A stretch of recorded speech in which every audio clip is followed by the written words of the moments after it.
Well, I'm afraid we are not through it at all. In some ways, we are still heading into the storm rather than coming out of it. And right this minute, we are at a very precarious moment because the bankruptcy of Lehman Brothers has thrown the financial markets into turmoil. What do you think will happen? More banks to go under? Well, certainly there are more banks, but maybe not of the size of Lehman. But right now, an even larger company, American International Group, which is an insurance company, is under pressure. And a rescue is being prepared.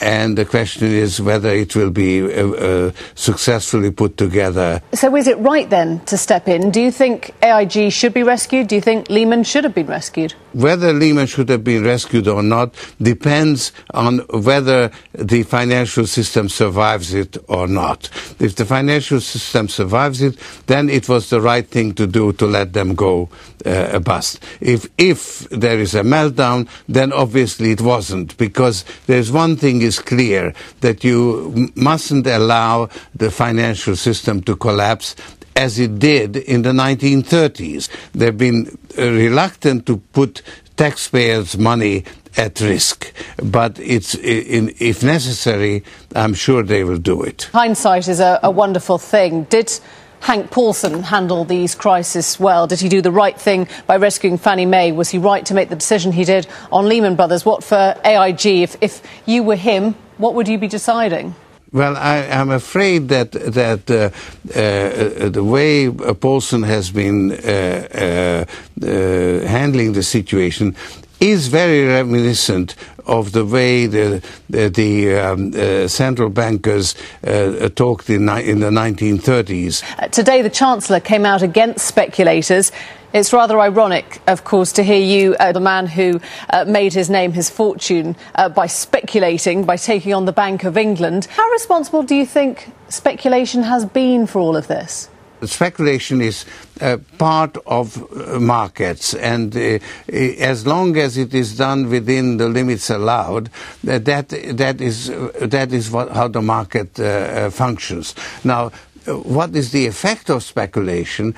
Actually is not always beneficial. For instance, in the case of oil, I'm convinced that speculation has exaggerated the upswing in the price of oil, and it may well now exaggerate the decline. So how do you regulate then? Is there any regulation that could be introduced now that would stem some of this?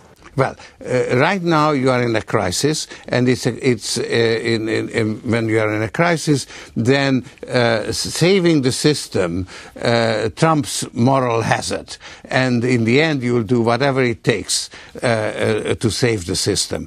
You see, a lot of people will be watching this saying we have sympathy with the guys at the bottom, the employees who've lost their jobs, but fundamentally we don't have much sympathy for the banks themselves. This is the outcome of 10 years or more of greed. I think that the financial system has gone overboard in the financial engineering. It has grown too big. It has taken up too big a share of the world's resources. Now it is shrinking. And I think when it becomes once again regulated, it will be less profitable than it has been in the last 25 years.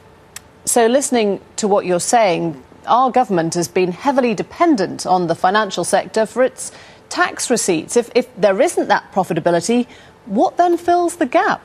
The financial industry is a major segment of the British economy, and that's why I think Britain is more heavily hit by this financial crisis than most other economies.